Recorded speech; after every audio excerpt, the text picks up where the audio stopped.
Hello everyone, I am Sneha Shalvi.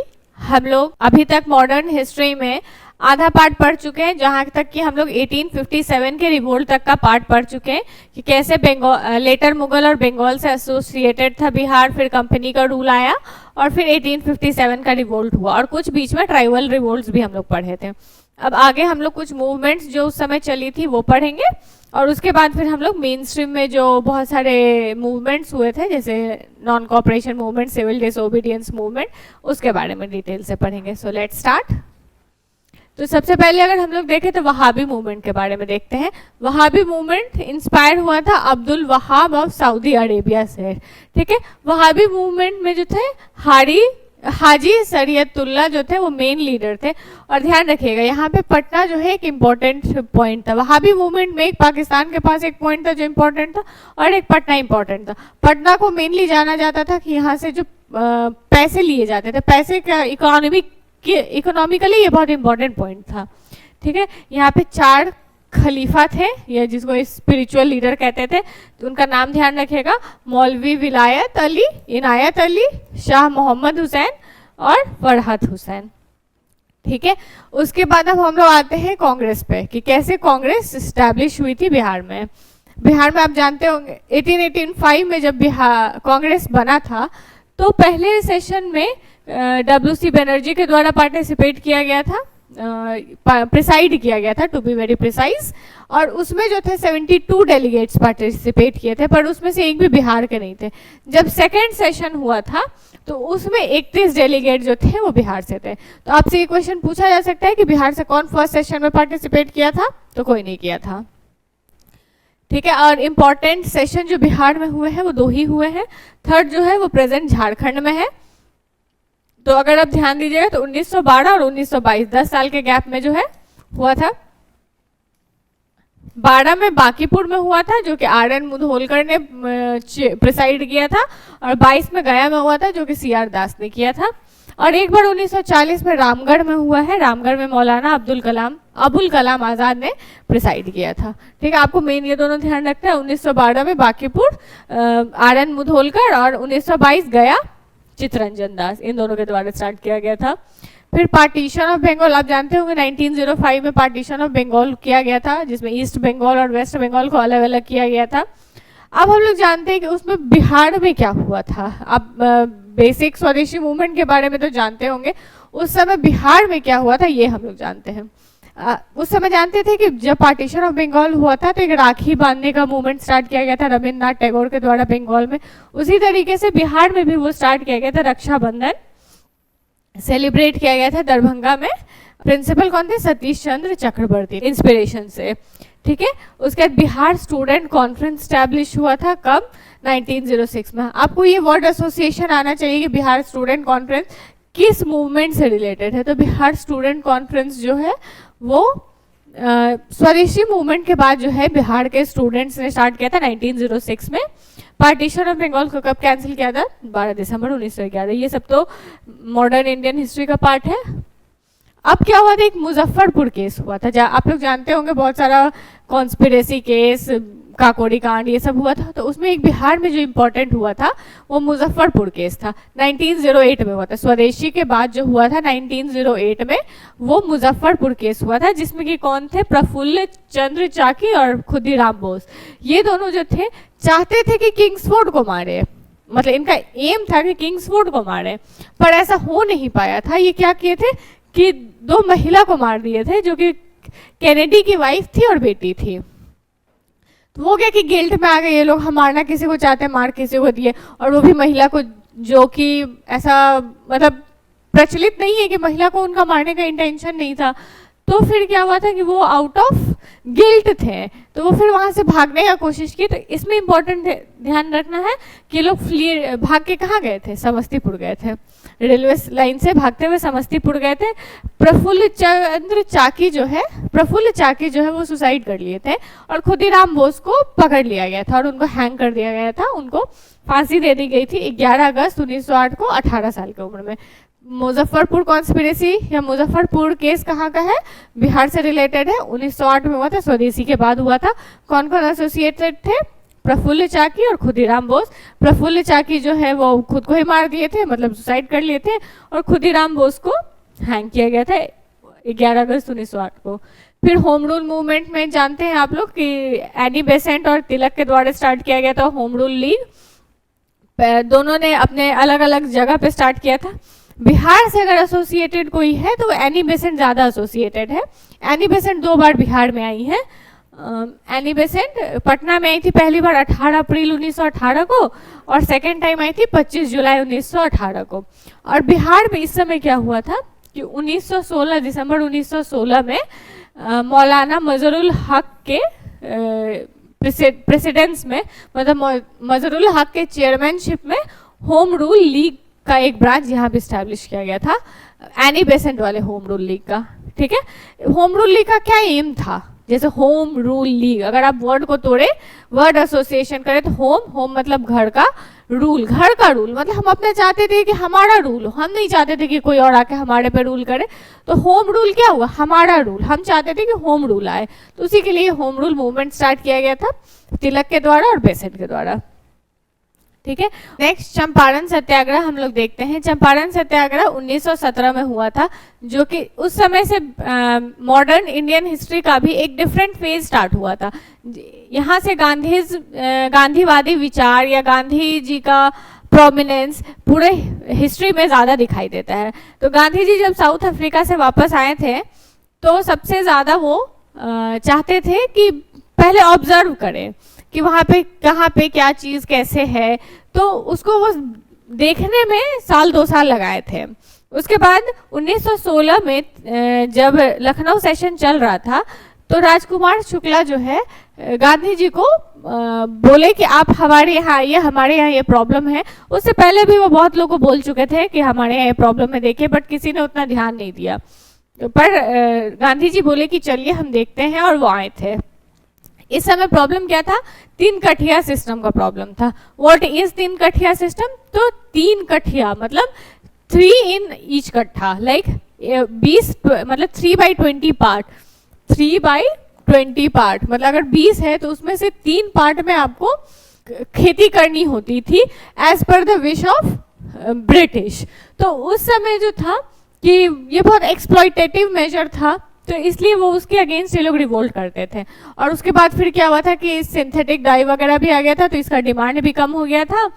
तो इसके वजह से ब्रिटिश जो है बहुत ज़्यादा एक्सप्लॉइट कर रहे थे, ठीक है, इंडिगो कल्टीवेशन के लिए यहाँ के फार्मर को। और एक्चुअली प्रॉब्लम क्या था ना कि एक ऐसा क्रॉप था जो कि लैंड को भी खराब करता था, मतलब लैंड को वो बैरन करते जा रहा था, इनफर्टाइल करते जा रहा था। ठीक है, बहुत सारा रिजेंटमेंट था इसको लेके। तब फिर क्या हुआ था कि गांधी जी जो है वो बिहार आए थे। बिहार वो मुजफ्फरपुर होते हुए आए थे, तो इसलिए मुजफ्फरपुर को गेटवे टू चंपारण भी कहा जाता है। ध्यान रखिएगा मुजफ्फरपुर को। ठीक है, जब राजकुमार शुक्ला गए थे बुलाने के लिए, उस समय प्रपोजल कौन प्रेजेंट किया था? तो ब्रजकिशोर प्रसाद प्रेजेंट किए थे। ठीक है, और ये लोग 15 अप्रैल 1917 को मोतिहारी पहुंचे थे। उसके बाद जीएम विल्सन को कोऑपरेट करने का रिक्वेस्ट किया गया था। उस समय एक कुक था, मतलब जो खाना बनाता है, बटक मियाँ, वो इन लोगों का जीवन बचाया था जब इनके खाने में जहर मिलाया गया था। लाइक सोचिए आप किस लेवल का कॉन्स्पिरेसी चल रहा था फ्रॉम द वेरी फर्स्ट जब गांधी जी ने अपना मूवमेंट स्टार्ट किया। उसके बाद चंपारण के डिस्ट्रिक्ट मजिस्ट्रेट जो थे, डीएम जिसको अभी के समय में भी हम लोग कहते हैं, WG हार्डकॉक, ये नोटिफिकेशन इशू किए थे कि गांधी जी को कि आप चले जाइए। तो ही वॉज लाइक कि नहीं, हम तो नहीं जा रहे हैं। ये मतलब सत्याग्रह करने आए ही थे, तो ये मतलब किसी के आदेश पे चले जाए ऐसा तो पॉसिबल नहीं था। उसके बाद क्या हुआ था कि इनको अरेस्ट किया गया था, इन पे सेक्शन 144 लगा के, जो कि था ना कि ज़्यादा लोग इकट्ठा नहीं हो सकते हैं उस तरीके का। उसके बाद फिर इनको पढ़ छोड़ दिया गया था। फिर एक कमेटी बनाई गई थी, चंपारण एग्रेरियन कमेटी, जो कि इस चीज़ का इन्वेस्टिगेशन करेगी कि सही में एक्सप्लॉइटेशन हुआ है या नहीं।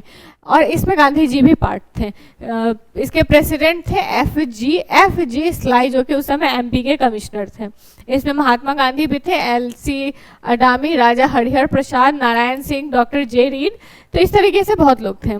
और इसमें बताया गया कि हाँ एक्सप्लॉइटेशन हुआ है, और ब्रिटिशर्स ने 25% ऑफ द अमाउंट जो था वो रिटर्न करने का घोषणा किया था।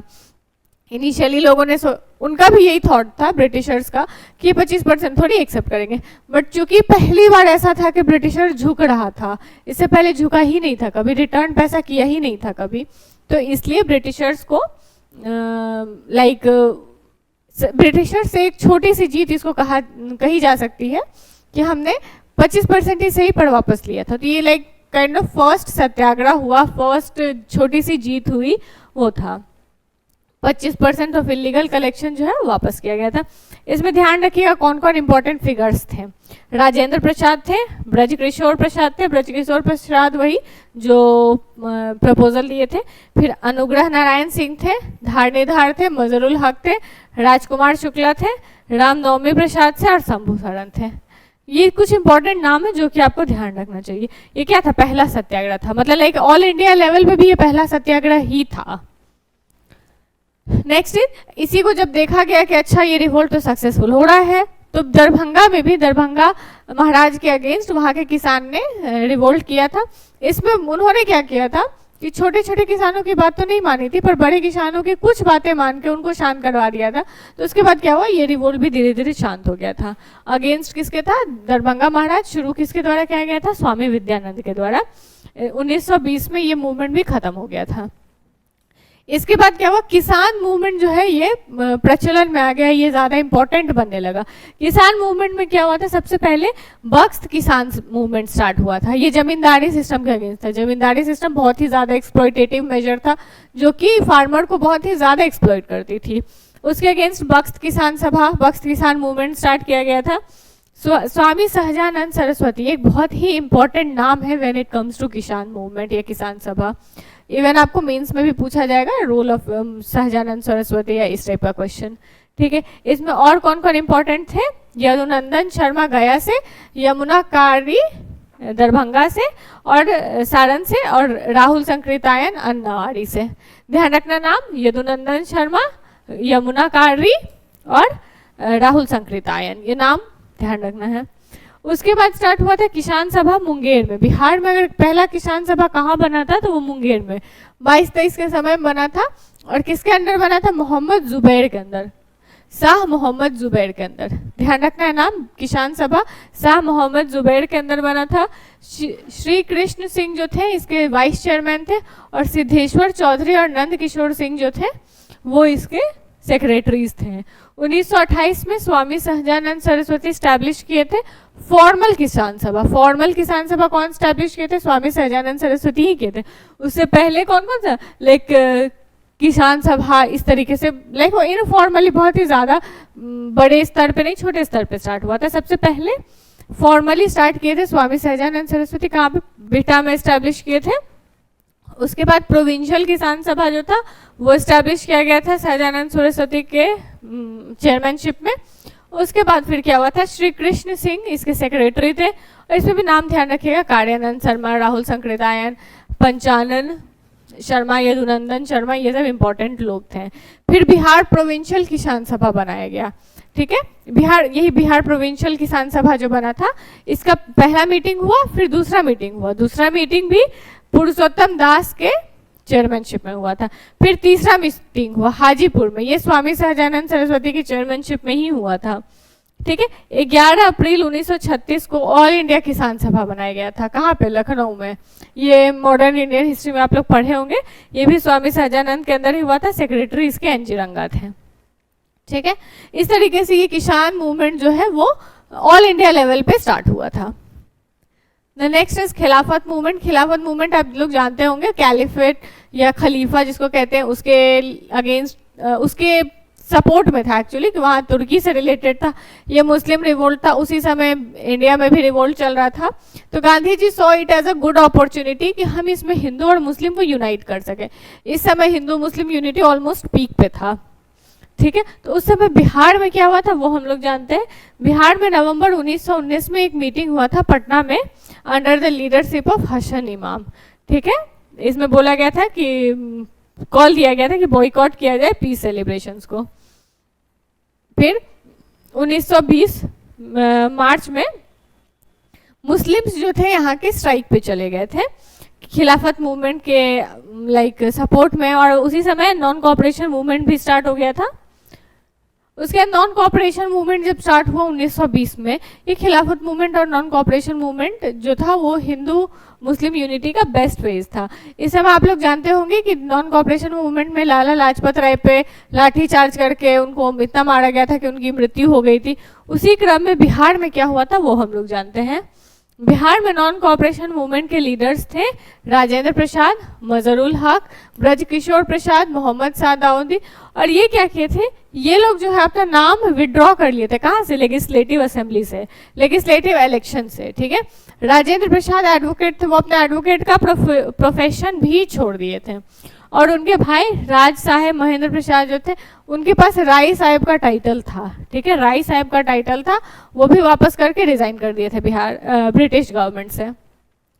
नॉन कोऑपरेशन मूवमेंट के समय नेशनल कॉलेज स्टैब्लिश किया गया था एडुकेशन के लिए। राजेंद्र प्रसाद इसके प्रिंसिपल बने थे। फिर हम लोग जो थे ना, हम लोग जब मूवमेंट कर रहे थे तो उस समय पढ़ाई पे भी साथ साथ ध्यान दे रहे थे, क्योंकि कॉलेज स्कूल सब मेन सेंटर ऑफ रिवोल्ट हो जाता है ना, कि वहाँ से आप एक अवेयर, एक जो थॉट प्रोसेस जिनका अच्छा हो, आप एक वैसे सिटीजन का फॉर्म कर सकते हो। आप एक वैसे बच्चे हैं, वो जो यूथ हैं वो फुल ऑफ एनर्जी हैं, तो आप इसलिए वैसे वैसे जगह का फॉर्मेशन भी बहुत ज़्यादा हुआ था, कॉलेज वगैरह बना था।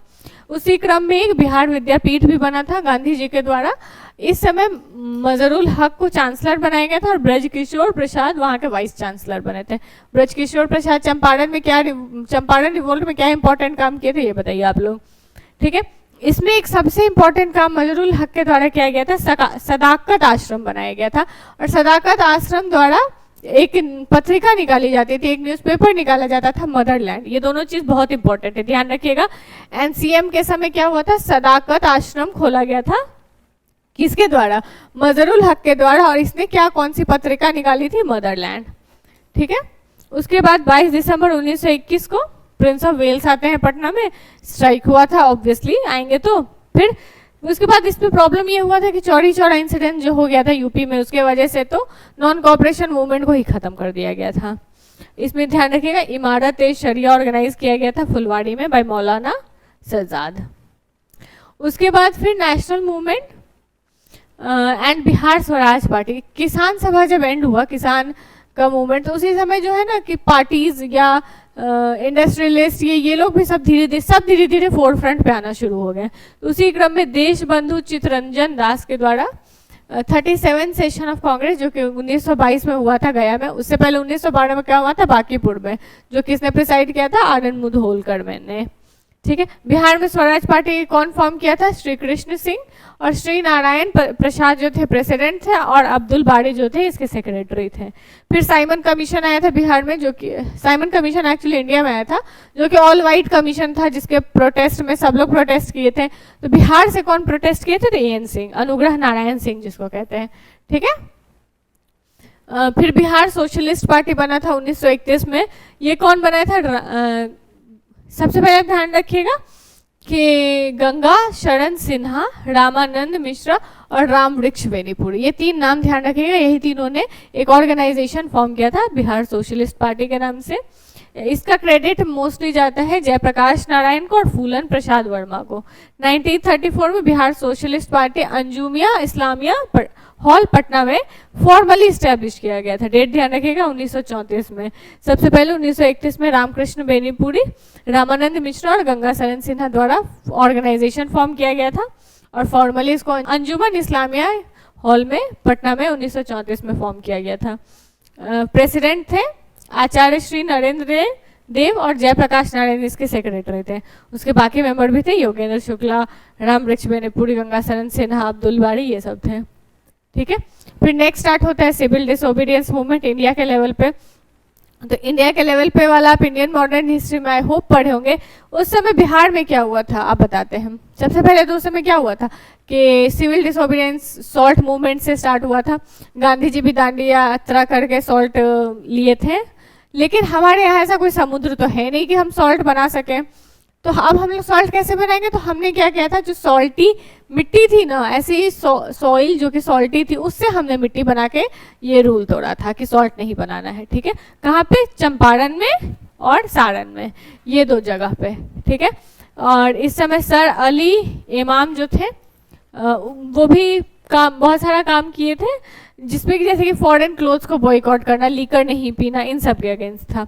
इसी समय एक नंगी हड़ताल भी हुआ था। नंगी हड़ताल में क्या हुआ था कि कपड़ा, जेल के लोग जो है वो कपड़ा नहीं पहन रहे थे कि हम फॉरेन क्लोथ नहीं पहनेंगे, हमको इंडियन क्लोथ, इंडियन अटायर दो। छपरा के जेल में जो बंद थे वो लोग ऐसा किए थे। फिर सिविल डिसोबीडियंस मूवमेंट के समय में बिहार में चौकीदारी टैक्स को भी नहीं भरा जा रहा था, उसको भी अबॉलिश किया जा रहा था। उसके बाद फिर कांग्रेस को फिर बाद में तो इलीगल ऑर्गेनाइजेशन ही डिक्लेयर कर दिया गया था। राजेंद्र प्रसाद को अरेस्ट कर लिया गया था। इनके अरेस्ट के बाद दीप नारायण सिंह जो है भागलपुर को, उनको बनाया गया था कि आप इसके बाद का काम संभालोगे। फिर क्या हुआ था, बिहार प्रोविंशियल लेजिस्लेशन, मतलब उस समय हम आपको पहले भी बताए थे, जब हम इंट्रोडक्शन बताए थे कि पहला इलेक्शन जो है इसी समय पे हुआ था, और कैसे कैसे हुआ था उसके बारे में हम लोग डिटेल से देखेंगे अभी। इलेक्शंस जो है 1937 जनवरी में हुआ था। उसमें क्या हुआ था ना कि 152 में से 107 सीट पे कांग्रेस जो है इलेक्शन लड़ी थी, और 107 में से 98 सीट कांग्रेस जीती थी। ठीक है, तो so this was like an absolute majority. Congress also got majority in legislative council, और गवर्नर जो था MG हैलेट, वो इनवाइट किया था सबसे पहले किसको, श्री कृष्ण सिंह को, कि आप आके गवर्नर बनाइए। लेकिन श्री कृष्ण सिंह का कहना था कि आप मेरे काम में हस्तक्षेप नहीं करोगे, आप नहीं आके मेरे काम में हाथ पैर अड़ाओगे, तभी हम आपको सपोर्ट करेंगे, तभी हम गवर्नमेंट फॉर्म करेंगे। पर ऑब्वियसली ब्रिटिशर्स कहाँ ये सब मानने वाले थे, तो फिर मोहम्मद यूनुस को बुलाया गया। मोहम्मद यूनुस को बुलाया गया कि आप आके बनाइए गवर्नमेंट, तो फिर मोहम्मद यूनुस जो है वो गवर्नमेंट बनाए थे। इसीलिए पहला इंटरिम कैबिनेट जो है वो मोहम्मद यूनुस के अंडर बना था। इसीलिए पहला Indian chief minister of Bihar कौन बनते हैं, मोहम्मद यूनुस बनते हैं। कहानी समझ में आया, श्री कृष्ण सिंह बन सकते थे लेकिन वो नहीं बने। क्यों, क्योंकि वो बोले कि हम जब बनेंगे, हम गवर्नमेंट बनाएंगे तो उसमें किसी और का इंटरफेरेंस नहीं होगा। पर इसके लिए तो ब्रिटिशर्स अग्री करता नहीं, तो वो नहीं अग्री किया, तो फिर मोहम्मद यूनुस को बोला गया। ठीक है, लेकिन फिर ये रिजाइन कर दिए थे। तो फिर 20 जुलाई 1937 को पहला कांग्रेस कैबिनेट जो है वो श्री कृष्ण सिंह के लीडरशिप में ही बना था। श्री कृष्ण सिंह पहले कांग्रेस के चीफ मिनिस्टर बने थे। ऐसे पहले इंडियन चीफ मिनिस्टर कौन हुए, मोहम्मद यूनुस, पर कांग्रेस के पहले चीफ मिनिस्टर कौन हुए बिहार में, तो श्री कृष्ण सिंह। फिर राम दयालु सिंह को जो है इलेक्टेड स्पीकर बनाया गया था बिहार लेजिस्लेटिव असेंबली का, और अब्दुल बारी को डेप्यूटी स्पीकर। उसके बाद फिर पहली बार कैबिनेट बना था 1938 में। कांग्रेस फिर वो लोग क्या किया था, 1938 में वो लोग रिजाइन करने का बात करने लगा था कि श्री कृष्ण सिंह के लीडरशिप में हम नहीं करेंगे काम, क्योंकि काम नहीं करने दिया जाता था ना, नाम का बस सरकार रख के क्या ही कर लेगा। फिर कैबिनेट लेकिन रिजाइन किया नहीं था, क्योंकि प्रिजनर को रिलीज कर दिया गया था। इन लोगों का डिमांड था कि प्रिजनर को रिलीज करो, नहीं करोगे तो हम रिजाइन कर देंगे। पर फिर जो प्रिजनर्स थे या जो कैदी थे, बंदी थे, उनको रिलीज कर दिया गया था, तो इस वजह से ये लोग रिजाइन नहीं किए थे। फिर कांग्रेस कैबिनेट फॉर्म हुआ था under leadership of Shri Krishna Singh in Bihar, resign in 31 अक्टूबर 1939। मतलब पहले तो धमकी दिए थे 38 में, लेकिन अगला साल फिर फाइनली कर ही दिए थे, क्योंकि सेकेंड वर्ल्ड वॉर में जो है इंडिया को इन्वॉल्व कर दिया गया था without the consent of India. ठीक है, उसके बाद फिर ये सब मूवमेंट चला। फिर कौन सा मूवमेंट आता है, quit India movement. Quit India movement में क्या होता है, क्रिप्स मिशन आया था। मॉडर्न इंडियन हिस्ट्री में आप लोग पढ़े होंगे, क्रिप्स इंडियन मिशन आया था, वो फेल हो गया था, अगस्त ऑफर नहीं काम किया था। तो इसके बाद हम लोग क्विट इंडिया मूवमेंट स्टार्ट किए थे। उस समय गांधी जी ने नारा दिया था डू और डाई। हालांकि Gandhi ji was very like non violence kind of person, कि नहीं अहिंसा अहिंसा अहिंसा, but this was the time जब गांधी जी ने भी बोला था कि डू और डाई। एक लाइन उन्होंने बोला था कि आप छोड़ दो, मतलब जैसे कि ब्रिटिशर्स का कहना था हम छोड़ देंगे तो अभी अनार्की हो जाएगा, तो गांधी जी कहते हैं कि हम रिस्क करते हैं अगर अनार्की होगा तो, लेकिन आप छोड़ो यहाँ से, आप जाओ। मतलब वो इतने ज़्यादा लाइक होता है ना, फ्रस्ट्रेट हो चुके थे। बिहार से इस समय कौन इंपॉर्टेंट लीडर थे, तो वो राजेंद्र प्रसाद थे, उनको बांकीपुर जेल में भेज दिया गया था। आप जानते होंगे कि 8 अगस्त को जब ये अनाउंस किया गया था, तो 8 अगस्त के रात में 12 बजे, जिसको ऑपरेशन 0 आवर कहते हैं, ऑपरेशन 0 आवर करके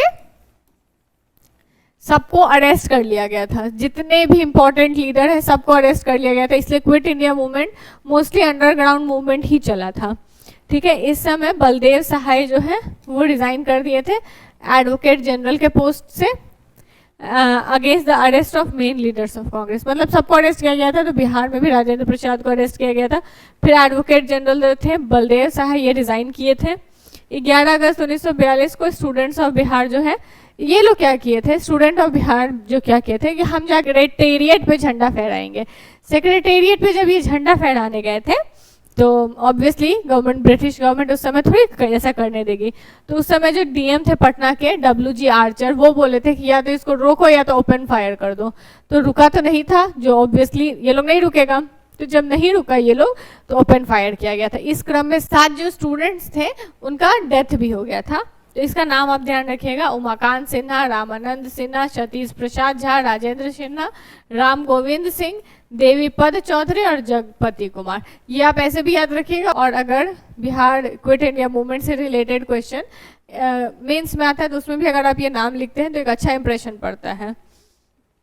फाउंडेशन स्टोन लेड किया गया था, मतलब ईद का जो है ना एक मेमोरियल बनाया गया था। ये जो 7 लोगों की मृत्यु हुई, इन्होंने शहादत दी, इसके लिए एक मेमोरियल बनाया गया था, जो कि स्टार्ट तो किया गया था पहले गवर्नर के समय में, जयराम दौलत राम के समय, लेकिन इसका जो इनॉग्रेशन था वो राजेंद्र प्रसाद, जो उस समय इंडिया के प्रेसिडेंट थे या फर्स्ट प्रेसिडेंट ऑफ इंडिया थे, उन्होंने किया था।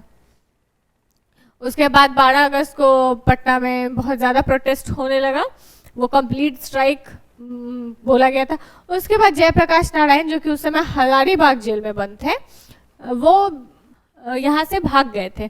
दिवाली के रात में वो यहाँ से भाग गए थे और भाग के नेपाल के तराई रीजन में वो चले गए थे। और वहाँ जाके उन्होंने क्या किया था कि आज़ाद दस्ता बनाया था। उस समय रेडियो, मतलब रेडियो चलाते थे। रेडियो चलाने के लिए वो राम मनोहर लोहिया को मतलब लीडरशिप दिए हुए थे। आप इसमें जानते होंगे उषा मेहता एक बहुत ही इम्पोर्टेंट लीडर थी, जो कि ये सब अंडरग्राउंड मूवमेंट चल रहा था, ऐसा कुछ नहीं ऊपर ऊपर, सब छुप छुप के अंडरग्राउंड चल रहा है। ठीक है, रेडियो पब्लिसिटी के लिए राम मनोहर लोहिया थे, गुरुल्ला वारफेयर के लिए सरदार नित्यानंद सिंह थे, और आज़ाद दस्ता जेपी नारायण के द्वारा बनाया गया था।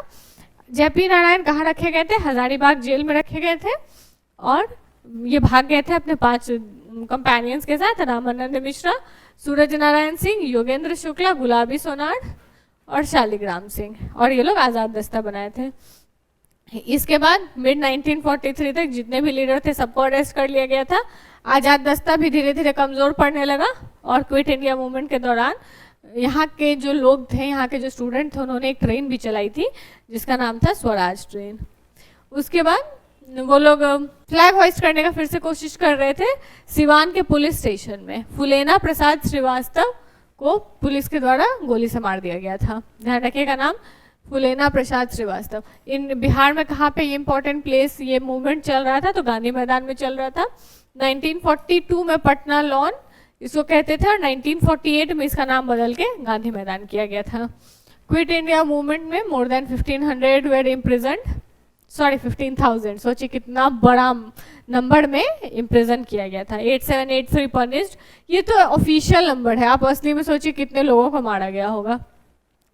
इसके बाद बिहार को एक सेपरेट स्टेट बनाया गया। इसका जो श्रेय है सच्चिदानंद सिन्हा को दिया जाता है, जो कि महेश नारायण और श्री कृष्ण सहाय और नंद किशोर लाल ये सब मिलके एक न्यूज़पेपर पब्लिश करने लगे थे, बिहार टाइम्स, ये बिहारी न्यूज़पेपर फ्रॉम पटना, 1894 में ही। इसके चीफ एडिटर थे महेश नारायण, और बिहार प्रदेश कांग्रेस कमेटी को 1908 में फॉर्म किया गया था।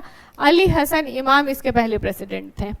ठीक है, पहला सेशन हुआ था बिहार प्रादेशिक सम्मेलन का पटना में 1908 में, और इसी समय यहाँ पे डिमांड किया गया था कि हमको एक सेपरेट स्टेट चाहिए, उसके बाद 1911 में सच्चिदानंद सिन्हा और मोहम्मद अली प्रेजेंट किए थे कि हमको सेपरेट स्टेट चाहिए बिहार सेंट्रल लेजिस्लेटिव काउंसिल में मतलब बिहार और बंगाल के डिवीजन के बारे में बात किए थे। और फाइनली 12 दिसंबर 1911 को रॉयल कोर्ट हुआ था दिल्ली में, जिसमें क्या अनाउंस किया गया था कि बिहार जो है वो सेपरेट प्रोविंस या सेपरेट स्टेट बना दिया जाएगा। अब हम लोग देखते हैं कि विमेन का क्या कॉन्ट्रीब्यूशन था। कुछ नाम है जो कि आपको ध्यान रखना चाहिए। सबसे पहले तो आप ध्यान रखिएगा कि कब बिहार विमेन का कंट्रीब्यूशन बढ़ने लगा था, गांधी जी के आने के बाद, ठीक है, क्योंकि गांधी जी मास मूवमेंट में बिलीव करते थे। फिर सरला देवी थी जो कि इस मूवमेंट में पार्टिसिपेट की थी। Prince of Wales to India, मतलब जब प्रिंस ऑफ वेल्स आए थे यहाँ पे तो उनके सेलिब्रेशन को बॉयकॉट करने में ये जो है लीड की थी मूवमेंट को। 1921 में गांधी जी जब आए थे तो देश बंधु फंड बना था। देश बंधु किसको कहते हैं बताइए आप लोग। और देश बंधु फंड जो बना था तो उसमें विमेन बहुत बढ़ चढ़ के डोनेट की थी। एक आप पढ़े होंगे तिलक स्वराज फंड बना था, उसमें भी विमेन डोनेट की थी। यहाँ पे महिलाओं के पास जो अपना श्रृंगार का सामान होता था, सोने चांदी, वो डोनेट कर देती थी। गांधी जी के साथ जयप्रकाश नारायण की पत्नी जो थी प्रभावती देवी, उन्होंने भी बहुत इंपॉर्टेंट रोल प्ले किया था। और मिसेस शैल बाई राय जो थी वो विमेन थी संथाल परगना की, वो अपने स्पीच के लिए जानी जाती हैं। और सॉल्ट लॉ वो ब्रेक की थी। फिर मिसेस सरस्वती देवी और मिसेस साधना देवी ये हजारीबाग की थी और इनको भी 6 महीने की जेल हुई थी सॉल्ट लॉ के लिए, सॉल्ट लॉ को वायलेट करने के लिए। पटना में जैसे कि पीर अली किए थे 1857 में। तो बाद में फिर मिसेस हसन इमाम और मिसेस विंध्यवासिनी देवी, ये लोग फॉरेन शॉप्स को, ये मतलब फॉरेन क्लोथ के जो शॉप थे उसको बैन करने या उसको बॉयकॉट करने के अगेंस्ट इनको अरेस्ट किया गया था। फिर राजवंशी देवी और चंद्रवती देवी जो कौन थी, राजेंद्र प्रसाद की पत्नी थी, ये लोग भी इंपॉर्टेंट रोल प्ले की थी।